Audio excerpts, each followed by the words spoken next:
I can. Like the last time we were there, I made the audience again flip him the bird, and I like sent him a text, and I was like, miss you. Just because I can. I like to, take him down a notch whenever possible. And also, what did you think when you saw Jason Momoa as Conan the Barbarian? Well, okay, don't tell him. But I haven't seen Conan. I have seen Game of Thrones, which I love a lot. It is a little weird to see him all nudie pants. I don't know how I feel about that, because he's kind of like my brother in a lot of ways, so that's just weird and creepy. But yeah, it's a great show, and he was really great in it. I actually just saw him at New York Comic Con. I didn't really know he was going to be there, and I had my photo session, and I heard this voice behind the curtain. He was like, "Get out of the way!" and like parted the curtains and pushed the poor person aside and grabbed me and like hoisted me up in the air and tried to make out with me. And I was like, "Hi, Jason. Hello would suffice." But yeah, I have this great picture of the two of us, me going like this. He's good looking, anyways. Hi, Joel. Two questions from Brainstorm. David Nichols said it'd be interesting to hear your answer to what was it like to make out with David Hewlett.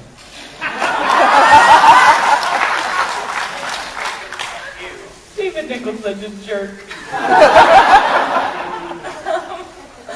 Oh God. Listen, David and I were very good friends, like right off the bat.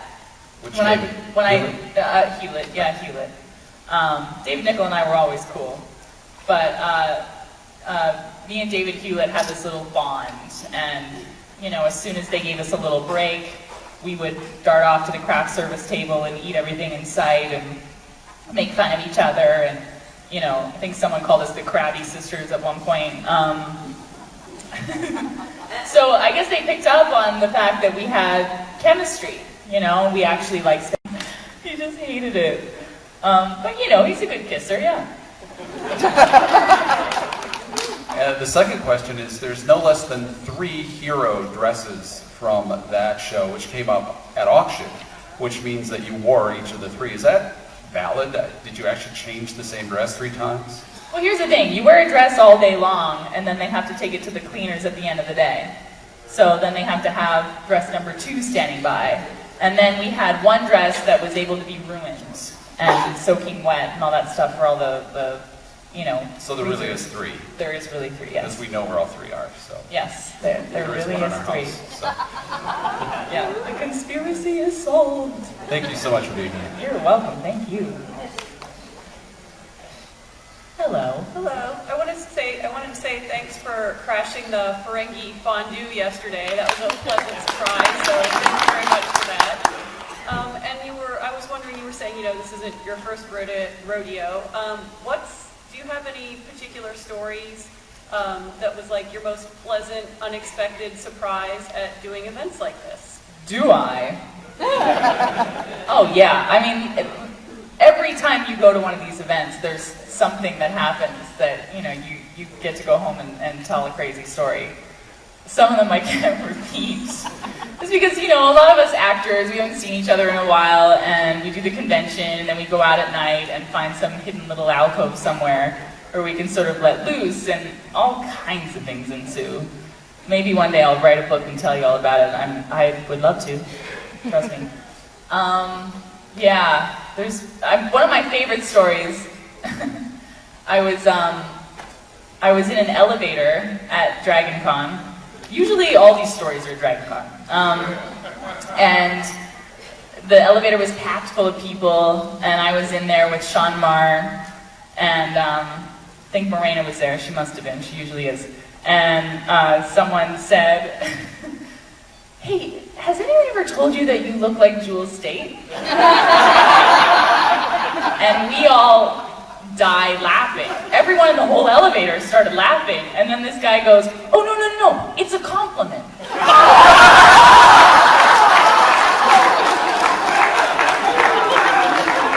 I was just like, the elevator went ding, and I just walked out the door. Yeah, man. Aw, thanks. Doesn't look like wine. Hi. Hi. All right, so quite a few of your cast members on Firefly are notorious pranksters. I'd just be curious to know what were some of the best pranks. I wouldn't say quite a few. I'm going to go with one. Nathan was always the big prankster. That was sort of his thing. He loved to, just kind of catch you off guard. And I remember, like, the first time I realized that he was like that, he was putting lotion underneath the door handle of my trailer door. So I'd, like, walk up these rickety metal steps and go to open the door, and then I would, like, fall off the stairs. Nathan would be like, he's sick. He's sick. Yeah, he played pranks on everybody. And then I remember one time, he bought this, like, fancy new car, and he made all of us, like, go out to the parking lot and look at his car, and, all the features in the car. And we were like, it's very nice, Nathan. And, one time someone put a potato in the exhaust pipe of the car, and he was so mad. Like, the thing is about that guy is he can dish it, but he can't take it. And he was pissed. And no one ever admitted to doing it. So, like, for the longest time, still, no one's ever really said that it was them. I have my suspicions. Everyone thinks it was Adam. I know it wasn't Adam. I don't think Adam would do that. I think it was Ron. I do. I think it was Ron Glass. Because, like, Ron's like that. Ron's a little snake. He'll just kind of, like, stay quiet, and he doesn't say much. But, like, when it counts, he comes up with, like, the perfect dig, So, yeah, I don't know who did that, but I think it taught Nathan a very valuable lesson. Evening. Hi. I was wondering if you have a favorite moment or episode from any of your appearances or any of your TV shows? I usually have a favorite moment from every one, really. I really do. Any particular ones come to mind? What's that? Any particular ones come to mind? I guess probably the most recent ones. I did Supernatural. I can tell you a Supernatural story. So I came to do the show because Jensen is an old friend of mine. He and Marina did a show together called Still Life that never made it to air. And it shot in Vancouver, and because I was the only one that Marina knew in Vancouver, I would take her out every night, and Jensen would come, and the rest of her cast would come. So we got to know each other, and then ran into each other at various conventions. And then I spent a weird, week with Jared Padalecki in Australia, of all places, at some other convention. And we got toured around the Sydney Opera House and, became buddies that way. So when they asked if I wanted to do the show, I was like, yeah, finally, God, I've been waiting. And went to the set, and Jensen is a really, really good director. He's definitely the best looking director I've ever worked with. He is. But he's very smart, and he knows exactly what he needs. He knows how to treat actors, of course. He knows how to treat his crew. You can tell that everyone was at ease and very happy to be there. And it just put this really great vibe out on the set from, the minute we started that episode. And I remember we were doing this scene. I don't know if you guys have seen it. Has anyone not seen Supernatural? Probably a few of you. But there's a scene where Jared and I are walking through the woods, and he's got me by the arm, and it's this very intense scene that kind of ends in something. I get to smack him. Anyways. And halfway through one of the takes, someone's phone started ringing. And me, being a guest, I didn't know what to do, so I just kept going with my lines. And Jared finally was like, seriously? Come on. He's like, whose phone is that? Whose phone is that? And it was one of the executive producers that had come to the set to make sure everything was running smoothly. And he had got this new iPhone, and he didn't know how to turn it off. And he was frantically pushing buttons on his iPhone, trying to figure out how to turn it off. And, we all laughed and everything. And it also, his ringtone wasn't a normal ringtone. It was an Elvis Presley song. A little less conversation, a little more. It was that. So like super distracting. So everyone, laughed at him. And it was Friday, and every Friday on every single set, you have what's called $5 Friday. And an AD, assistant director, walks around with a Ziploc bag, and everyone puts a 5 in it with their name on it. And at the end of the day, someone fishes through the bag and pulls out a 5, and whoever's name is on the 5 wins all the money. It happens every Friday night. So it was $5 Friday, and Jensen was like, "Are you serious? Did you just ruin Jules' take? This is your stupid phone?" And he was like, "Oh, I'm so sorry." And Jared grabbed the guy's phone, and he went, "Jensen," and he threw it, and he threw it far. And Jensen, like a freaking football star, gorgeous football star, goes like this, and catches the phone in midair and tucks it in his pocket. And he's like, "You don't get that back until you put $100 in the Ziploc bag for $5 Friday." Thank you. And this was me. I love you. Did you win? I did not win the 5, but they let me choose. That was the best. Is at the end they were like, "Jewel gets to choose $5 Friday," and everyone was like, "Jewel gets to choose $5," and I was like, "Oh, this is so exciting." It was really cool. They treated me so well, and they were just such stars, man. I love those guys a lot. Anyway, that's enough gushing. Who else has a question? Don't be shy, you guys. Come on. There you go. You can kind of ask me anything. I'm too candid. That's my problem. It's true. Those of you that know me, it's true. Follow me on Twitter. I talked about toilet flushing today. Thank you. Hi, Jewel. I've really enjoyed your blogs, your food blog, and Thank your you. writing on Blaster. And I was just wondering, have you ever thought about writing a script or writing a book even? I don't know. I mean, I don't know. The whole blog thing is very new to me. I just started that this year, and my friend Martin Garrow, who's an executive producer on Stargate, he's also producing my new show that doesn't have a name. I wish I could tell you a name, but it doesn't. But it'll come out next year, and if you follow my Twitter, I'll let you know. He's super smart, and I respect him so much, and a lot of people had told me after following me on Twitter, they were like, "You should really do a blog. You should do a blog." And I was like, "What would I talk about? Nothing I say is relatively interesting." And they were like, "Talk about everything you want to talk about on Twitter. Talk about food, talk about restaurants." And people kept saying it to me, and I said to Martin one day, I was like, "Ugh, do you think that's lame of me to have a blog?" And he was like, "No. I don't know why is that lame?" And I was like, I guess you're right. I don't know what I would talk about." And he's like, "This is what I think you should do. I think you should go home, and I think you should just write. Just write one.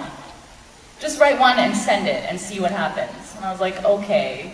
So I did, and I sent him the link, and I was like, "I guess this is my first blog." And Martin was like, "Dude," he's like, "you're better at this than you know. Just be yourself. That's the best advice I can give you." So he really pushed me and really encouraged me to do that. And it's fun. It's really fun for me. It's a release. It's a way for me to communicate. I have an email address on there that I'm very happy to answer personally, and it's good fun. If you guys don't know, it's happyopu.net. HAPPYOPU. And a happy opu is a really nice way in Hawaii, where I grew up, of saying that someone is fat. It means a happy tummy.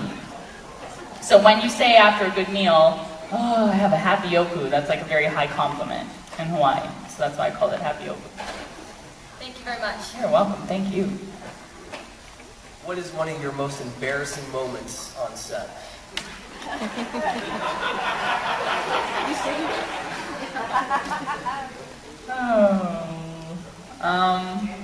How right you are to assume I have many. Usually on sets, I'm pretty cool. I grew up on sets, and I always say that a set is the place I'm the most comfortable, and my trailer is seriously the best sleeps I've ever had. Any trailer, really, because I feel comfortable. I grew up like that. So it's out of that environment that I really managed to embarrass myself. And this past weekend, I was in New York, and my friend C.B. Cebulski, who works for Marvel Comics, really good friend of mine, took me to a sake tasting. And at the sake tasting, all these chefs were pairing, specialty dishes with the sake. And Wiley Dufresne was there. And me being a huge foodie nerd, I saw Wiley and I was like, oh my god. And CB was like, why don't I take you over and we'll say hello to Wiley? And I was like, no. And he was like, come on. And I was like, you remember what happened with Matthew Fox? And he was like, yes, I do. Maybe we should not do that. But anyway, we went over to Wiley and he was like, Wiley, this is my friend Jewel. And he was like, oh, hello. And he's like, she's a big fan of yours and she just loves what you do and everything. And he was like, oh, that's fantastic. And CB was like, anyway, Jewel's in New York and is excited to meet you and da-da-da. And the whole time, in this whole entire exchange, I'm literally doing this. Like I had no control over my head. I had no idea what was going on. I was literally just doing this for the entire conversation. And I was like, what am I doing? And we walked away and CB was like, God, you're an idiot. He's like, you didn't say a word for that entire conversation. And I was like, I know. I don't know what happens to me when I meet people I admire. So therefore, it's just safer to not admire anyone. Have you guys heard the Matthew Fox story? No. This is horrible. So, I was at the San Diego Comic-Con at the sci-fi party with CB, Nathan, who else was there? Amanda Tapping was there, Maddie, my husband, was there, and we were at this crazy party, and the sci-fi party in San Diego is the place to be. Everyone's there. And everyone gets rowdy, and it goes till 4 in the morning, and it's super, super fun. So we're all there, and Maddie says very casually to me, so Matthew Fox is over there at the bar. And I am the hugest Matthew Fox fan. I mean, I watched Lost religiously, and I went to the Lost auction like a super nerd and took pictures of myself on all the sets. Like me, like coming out of the hatch, like stupid. So I'm a huge, huge fan. And there he was. And CB knows J.J. Abrams, who he was talking to. And CB was like, listen, we're going to go over there, that's the window. I'll talk to J.J. and then you can talk to Matthew Fox. Okay. So, down my wine. And we walk over there, and CB's like, JJ, I want you to meet my friend, this is Jewel Staite. And I was like, hi, JJ. Hi, Matthew. And he goes, hi, nice to meet you. And CB and JJ kind of go off and start talking. And I go, so, you must get this a lot. And he goes, get what a lot? And I go, no word of a lie, oh, meeting people at parties. And he's like, yeah, I guess I meet a lot of people at parties. And I was like, yep. And he goes, he doesn't know what to say, obviously. He goes, well, that's a very beautiful dress. And I go, in this voice, good night. And walk away. It was horrible. And CB and Matt and like everybody we're with is dying laughing. Because I'm always pretty good at keeping my cool, and they're all just like crying. And they're taking pictures of me and Matthew doing this whole, conversation. And we have this picture that is the best of Matthew looking off this way and me looking off this way for help in opposite directions. His face is literally like, help me, and I'm like this. It was horrible. So that's usually when I embarrass myself, when I meet people I happen to admire. My wife and I really loved you in Wonder Falls. My wife said that you could definitely take Jane any day. I want to know if you had any stories about how you got in the role, because it wasn't you in the pilot. Right. It's your wife. Tim Minear called me and asked me if I wanted to do that show, and I went in and read for it, and yeah, that just kind of it was a huge departure from Kaylee, so I was just excited to do something totally different. So yeah, that's how Wonderfalls came to be. And then what's weird is Shalane Simmons was on Wonderfalls as well. She played Gretchen Speck Horowitz in the pilot episode, and she and I are on our new show together that we just wrapped, that still doesn't have a title. But yeah, it's kind of weird. We have that funny little connection. So yeah. Hi, Shane. I'm lost. Sorry. Hi, Jewel. Well, I ain't much for words, but I was wondering if, other than the lotion on the handle, and you almost fell off the steps. I was wondering if you've ever been injured on set or. Oh sure. What would the worst be? One of the worst. Funny enough, Joe Flanagan and I had this little fight scene to do in season 2 of Stargate Atlantis when I played the Wraith. And the next day after shooting that, I was supposed to be on a plane to go to LA to do the Serenity publicity shoot. And that whole shoot is me in the green dress, and we're all showing a lot of leg, that one. Yeah, so it's this big glamour shoot, and during the fight scene, he had the rubber knife, and we were kind of wrestling, and he hit me in the face hard, like right under here, right under my eye. And I didn't really clock it, and I, didn't pay attention to it. But when they took my makeup off at the end of the day, my prosthetics off, I had a little shiner, and I was like, oh shit. Because it was noticeable. It was like a little bruise, and then I had to go to the photo shoot the next day, and Nathan was like, what happened? And I was like, well, nothing, I was at work. He was like, what happened? And I was like, is it Joe Flanagan? And he, who the fuck is Joe Flanagan? Okay, relax.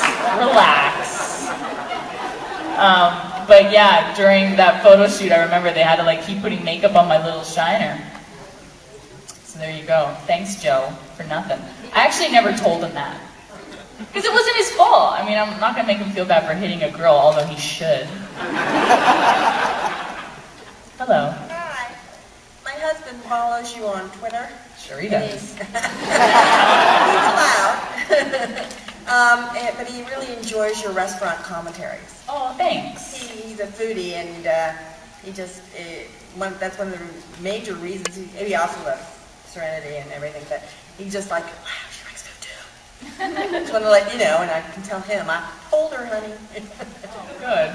Thank you. I love that. That wasn't even a question, it was just a compliment. Hey, Joel. Hi. How you doing? Good. Good.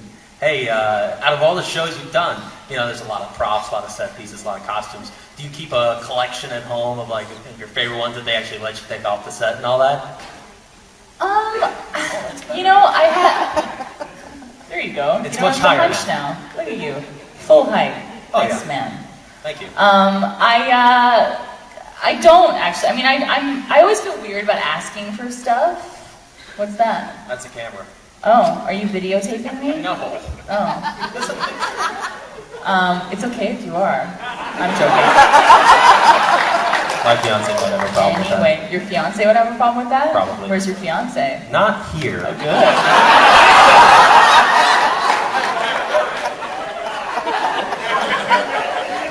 Don't encourage me. No, I'm not a big prop stealer. I remember on Firefly, the prop master gave Nathan a huge box of stuff, and Nathan was like, I got some stuff for you, and I was like, oh, what do you have? And he's like, I have your hammock from the engine room, and that always gets an awe. You guys are so predictable. And then I have the Kaylee's room door sign. There we go.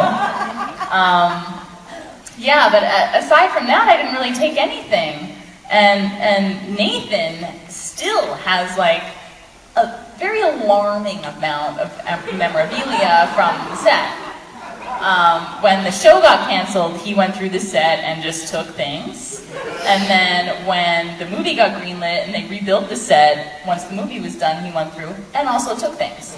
And we worry that he role plays Firefly at home by his lonesome. I worry about that a lot. But, you know, whatever he has to do, guys. Whatever he has to do. Thank you. You're welcome. Hello. Hello. By the way, I don't know if anyone here knows you did a little TV show for Nickelodeon called Space Cases. Never heard of it. You have any interesting stories about that show? No. Okay. Next. Hi, Julie. With the obvious big following from a lot of the projects you've done, especially with the internet being as big as it is and everything online, I was just wondering, do you lurk on any of the boards or pay attention to any of the fan sites or anything? That's a bad idea, my friends. It's a bad idea. Because for every 100 people that say they love you, the one person that says they don't love you is the one thing you remember. And it sucks and it sounds silly to say, but you know, actors are insecure little people, guys. We need a lot of attention and ego boosting, and what we do every day is get rejected, basically. So to read that stuff is usually not very healthy. Yeah, so I try and stay away from it as much as possible, and I think that's why I do the Twitter thing, and that's why I do, you know, the blog, is to have a positive venue for me to be myself and communicate with people that want to communicate with me out there. Yeah, those message boards are a dangerous place, for sure. Thank you, ma'am. You're welcome, ma'am. Nice. Uh-oh. Am I in trouble? I understand you did a little show on Nickelodeon called Space Cases. Is there anything interesting that you can tell me about Space S-P-A? Wait a minute. A fucking dollar? Listen, dicks. Okay, I'll tell you a story about Space Cases. Fine. It was shot in Montreal. It was a lot of fun. I love everybody on it. You have a question? First off, I just wanted to say I loved you and Sean on Warehouse 13 when you guys were reunited. Thank you. You know what the best part about that was, right? That he was in love with me. There you go. Finally, right? No, I got the guy. Relax. And you were talking about how Nathan has a lot of the props. And we've seen that show up in Castle, for instance. Now I know Nathan and Adam have the shows Chuck and Castle. Has anybody ever approached you to do anything like that, like maybe with Summer for Chuck?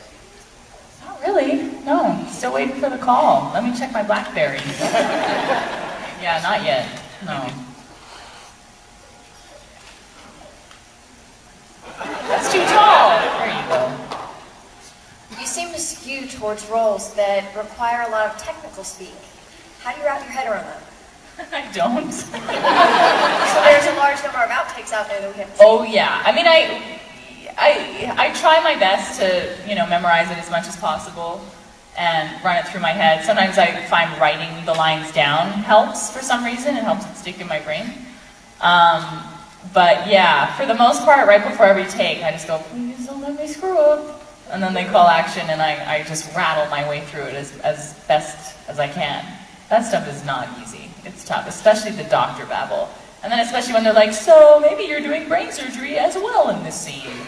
And they had a brain surgeon on set, no word of a lie, whose job it was to teach me what my hands should be doing so it looked relatively real, which is ridiculous. I mean, you don't do that to an actress who doesn't really have any special skills in regards to medical licensing. Or has ever gone to school for that matter. I went to high school for a bit. But yeah, it was tough and scary, and those days were not easy to do, for sure. So I was really happy when they started writing things for me where I was in panic mode and kidnapped and handcuffed in the woods, because that I can do. That I can do. You're welcome. He's scaring me. Go sit down. What made you decide that you wanted to be famous?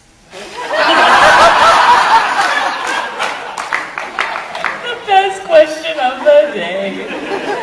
Oh, man. Oh, God, I'm so not famous, honey. Don't aw. I think when I didn't really ever decide to be in this industry, to be honest with you.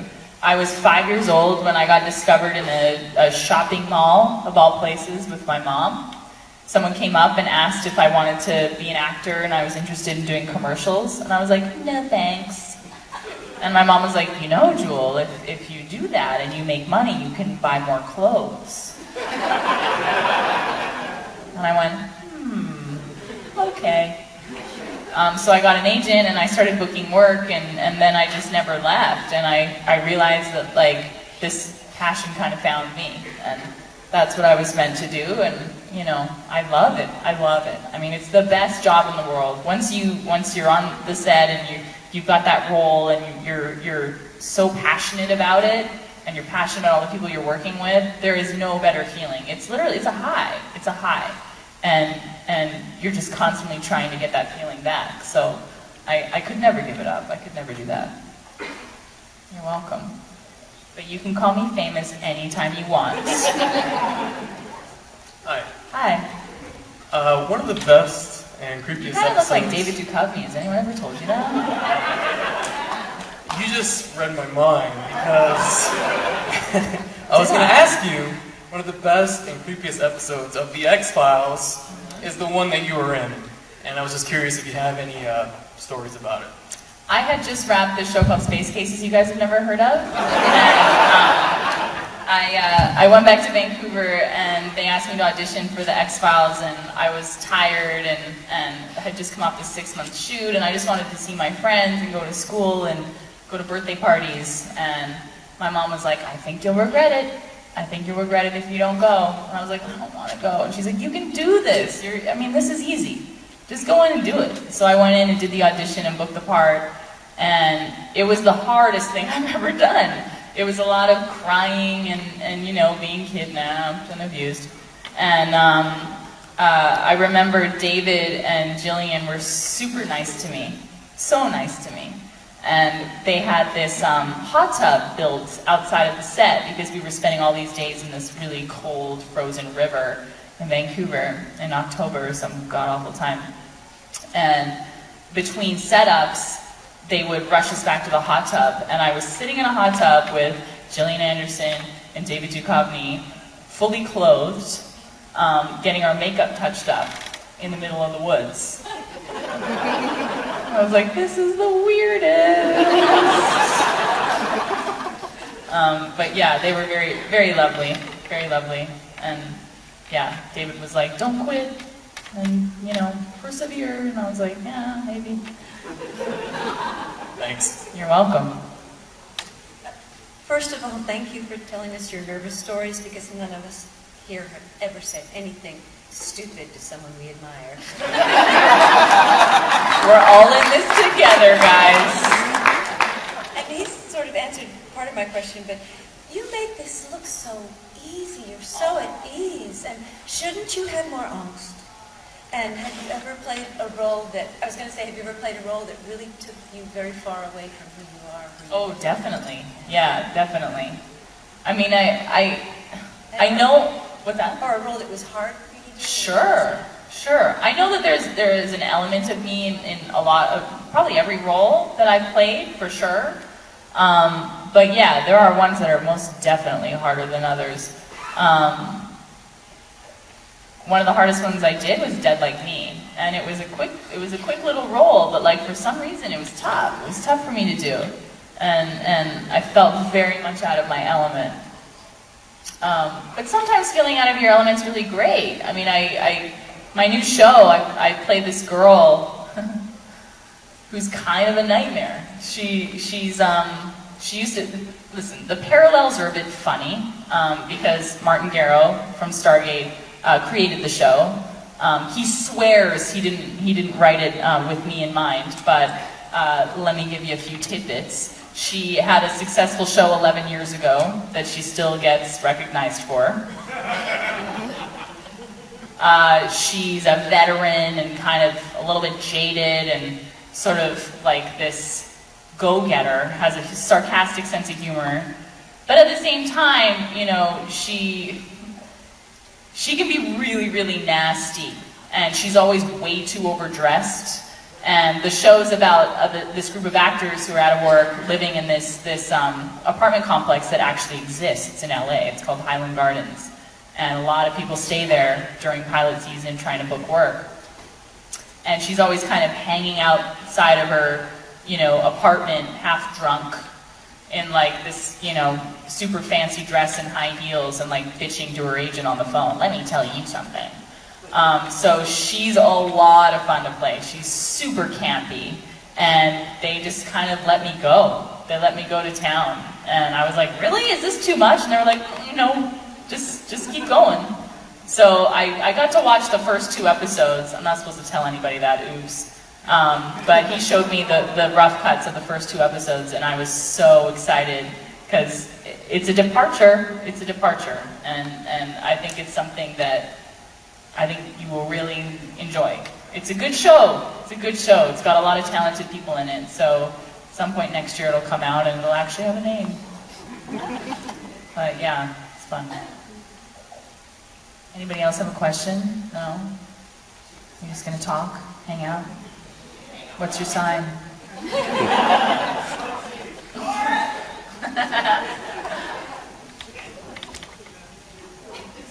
Now that guy? Oh, okay, good. Disturb. What is your favorite horror movie of all time? Ooh. So what constitutes as horror? I mean, are we talking like scary movies or like a lot of gore or what? 1950s on up. Oh. Well, that's not really horror. I mean, I think one of the scariest movies I've ever seen was called The Orphanage. It's a Spanish movie. And not a lot of people have seen it, but I think it's amazing, amazing. It makes me cry and it also scares the daylights out of me. I love that movie. I love a good scary movie. That goes in there, cheers for the villain. You do? Yeah. I like a guy who cheers for the villain. I think Madeline has a question. Hi, honey. Hey, what's your favorite TV show? That's a good question. Well, since Lost is gone,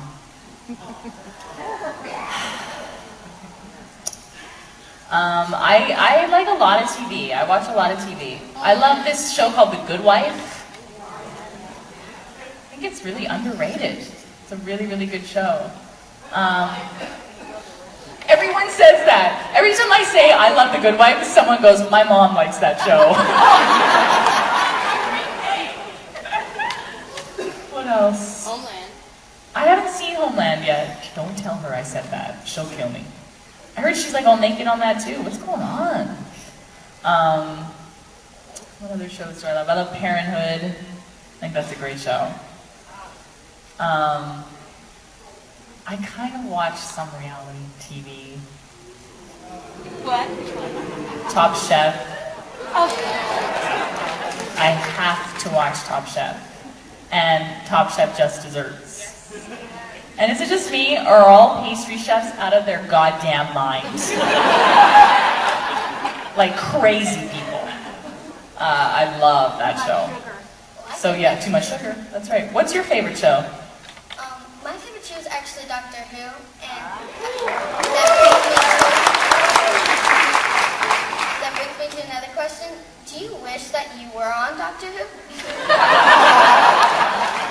I wish a lot of things, Madeline. Yeah, I've been asked a lot that lately. I think because of the...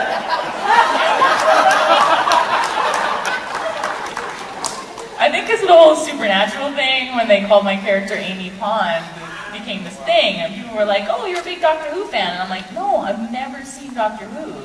And then there was a Dragon Con picture that was floating around where I was like being strangled by an angel. This like person dressed as one of the angels from Doctor Who. I don't know, listen. Nathan and Alan and I have had a couple cocktails.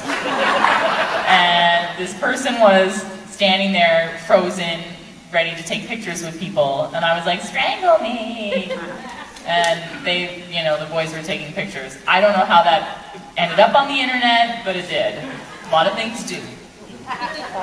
So yeah, I haven't seen it yet, but I promise you that I'm going to start watching it.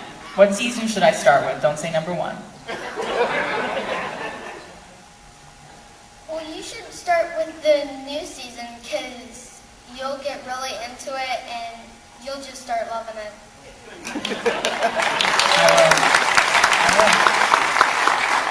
I like your style, Madeline. I like your style. What was Space Cases about?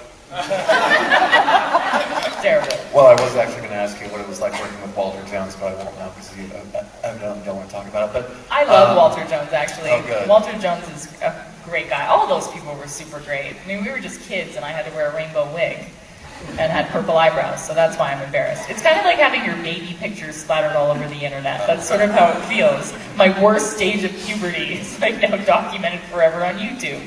Thank you, life. I was just wondering if there was any TV show, either of the past or currently, that you wish you'd been a part of but never had a chance to. Besides Lost? Yeah. Sure. Lots. I mean, I'm still kind of holding out for Castle, to be honest with you. I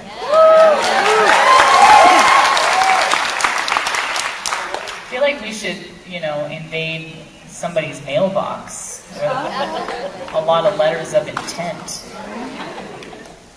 Sure, there's lots of things I'd love to be a part of. I want to work with my friends. That's the most important thing to me. I know, you know, projects matter and scripts matter and all that, but like working with your friends is the best. And especially all those Firefly losers.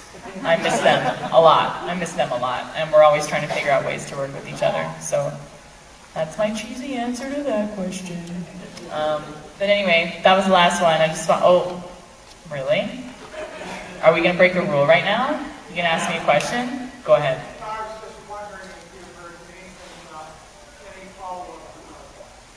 No. Unfortunately, Firefly is, you know, it's been a long time. I mean, we're all hoping that Joss will become some big, huge, famous director that people can't say no to. But yeah, who knows? You never know. Never say never. That's what I've learned in this business. This business is crazy. So never say never. You just never know. But anyway, I just want to tell you guys, I've had a really great time here, and I thank you so much for coming and listening to my stupid stories. And you're so sweet to me, and I'm very, very happy to be here. So thank you for listening a lot. Thank you. Ladies and gentlemen, here